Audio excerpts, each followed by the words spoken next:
Hello everyone. तो आज हम शुरू करेंगे लाइन इंटीग्रल। लाइन इंटीग्रल होता क्या है, उसके बाद में देखेंगे हम सरफेस इंटीग्रल, देन आफ्टर हम देखेंगे वॉल्यूम इंटीग्रल। तो सबसे पहले शुरू करते हैं भैया, लाइन इंटीग्रल होता क्या है। देखो लाइन इंटीग्रल में क्या होता है, सबसे पहले तो ये समझो कि भैया इंटीग्रल क्या होता है। इंटीग्रल का मतलब होता है किसी भी चीज़ का जोड़ना, एडिशन। इंटीग्रल का सिंपल मीनिंग होता है जोड़ना या फिर ऐड करना। चीज़ों को ऐड करने को हम इंटीग्रल बोलते हैं, ठीक है। और चीज़ों को तोड़ने को क्या बोलते हैं हम, डिफरेंशिएशन बोलते हैं, ठीक है। इंटीग्रेशन और डिफरेंशिएशन पढ़ा था ना 11वीं 12वीं में, वही सब कुछ है और कुछ भी नहीं है यहाँ पे, ठीक। देखो है क्या, आपके पास में कोई कर्व दे रखा है। अब ये कर्व आपका कुछ भी हो सकता है, ये कर्व आपकी लाइन हो सकती है, ये आपका कोई और कर्व हो सकता है, ये कुछ भी हो सकता है, इट डजेंट मैटर। एक कर्व है समझ लो, ठीक है।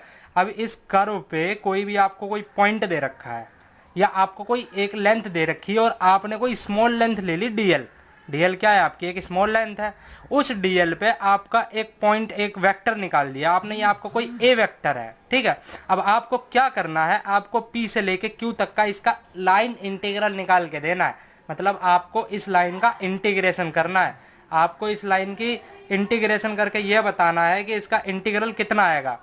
सीधी सीधी भाषा में अगर हम बोले, सिंपल शब्दों में अगर हम कहें, तो लाइन इंटीग्रल होता क्या है कि ए वेक्टर को किसी पॉइंट के, किसी वेक्टर को किसी पॉइंट के थ्रू, पॉइंट क्या है हमारे पास में, पी और क्यू, पी क्यू के अलोंग या किसी कर्व के अलोंग इंटीग्रेशन करने को लाइन इंटीग्रल बोलते हैं, बस। इसके अलावा लाइन इंटीग्रल में और कुछ नहीं है।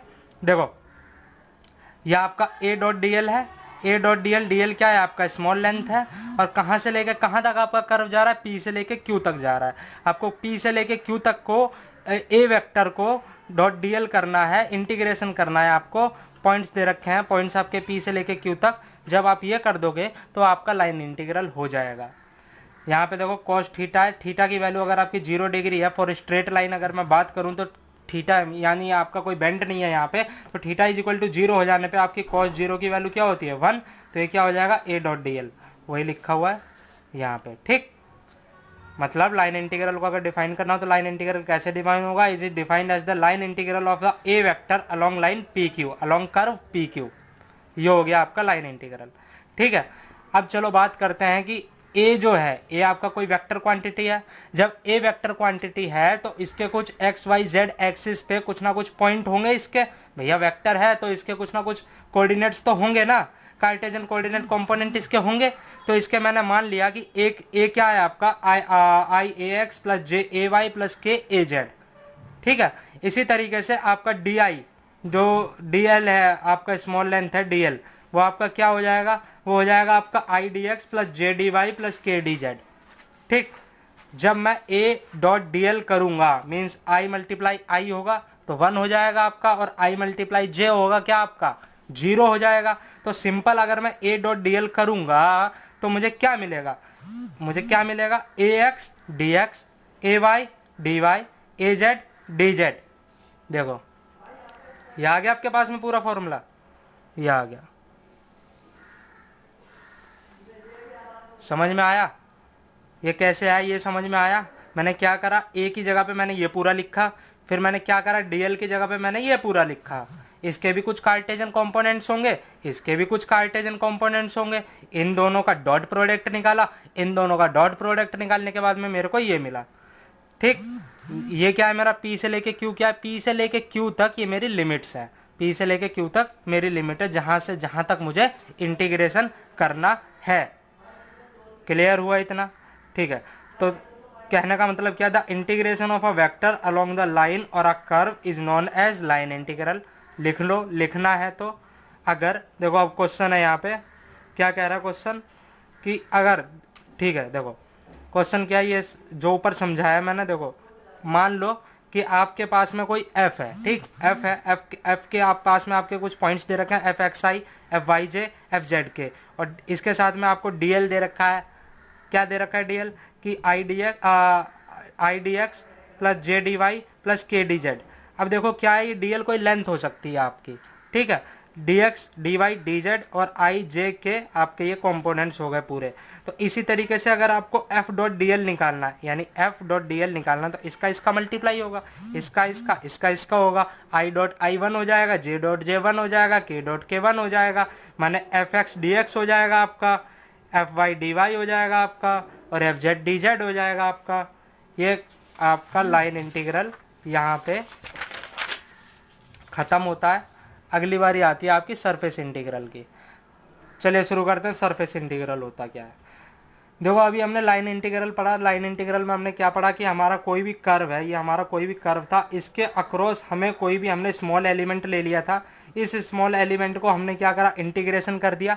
कोई हमारा ए वेक्टर जा रहा था, इस ए वेक्टर को हमने इंटीग्रेशन कर दिया अलोंग लाइन, अलोंग कर्व, तो हमारा क्या निकल गया, लाइन इंटीग्रल निकल गया। चलो बात करते हैं सरफेस इंटीग्रल किस तरीके से निकलेगा। क्या होता है, any element of the infinite small area ds upon the surface s is a vector field whose value is a at the middle point of the element, then surface integral का formula a dot ds is equal to a cos theta ds is defined as the surface integral of the total flux of the vector through the whole surface. मतलब समझो मेरी बात ध्यान से। Suppose करो कि आपके पास में कोई भी सरफेस है, या आपको कोई भी सरफेस दे रखा है, इस सरफेस पे मैंने कोई स्मॉल एरिया, स्मॉल सरफेस मान लिया ds। क्या मान लिया मैंने, स्मॉल सरफेस ds। उस ds स्मॉल सरफेस का कुछ ना कुछ एरिया, जो एरिया वेक्टर होगा आपका, कुछ ना कुछ एरिया वेक्टर होगा, और कोई एंगल थीटा भी बना रहा होगा वो किसी के साथ में, एंगल कुछ भी हो सकता है, डजेंट मैटर, एंगल की बात हम बाद में करेंगे, एंगल कुछ भी हो सकता है। सरफेस जब आप निकालोगे, वॉल्यूम जब आप लेंथ कैलकुलेट कर रहे थे, आपको कितने कंपोनेंट की जरूरत थी, आपको केवल इंटीग्रेशन की जरूरत थी, केवल सिंगल टाइम। जब आप सरफेस निकालोगे तो आपको कितने पैरामीटर्स की जरूरत होगी, आपको पैरामीटर की जरूरत होगी 2 पैरामीटर की, लेंथ ब्रेथ की, 2 चीजों की जरूरत होती है सरफेस के अंदर हमारे को।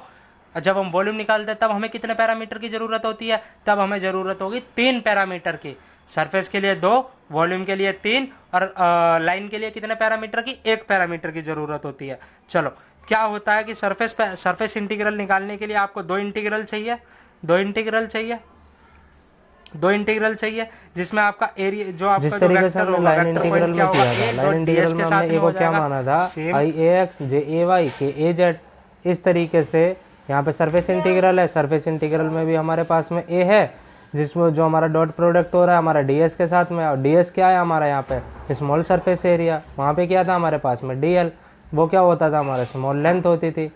इन दोनों के कुछ ना कुछ कार्टेशियन कंपोनेंट होंगे, a के हो गए तुम्हारे i ax j ay k a z, और ds के हो गए तुम्हारे i d del j x plus j d del y और k d del z। इन दोनों का जब तुम डॉट प्रोडक्ट निकालोगे तो ऊपर वाली इक्वेशन तुम्हारी सेटिस्फाई हो जाएगी। बात आ रही है समझ में। इन दोनों का डॉट प्रोडक्ट जब निकालोगे तो ऊपर वाली इक्वेशन सेटिस्फाई हो जाएगी, आंसर आ जाएगा तुम्हारा ax d del x ay d del y az d del z।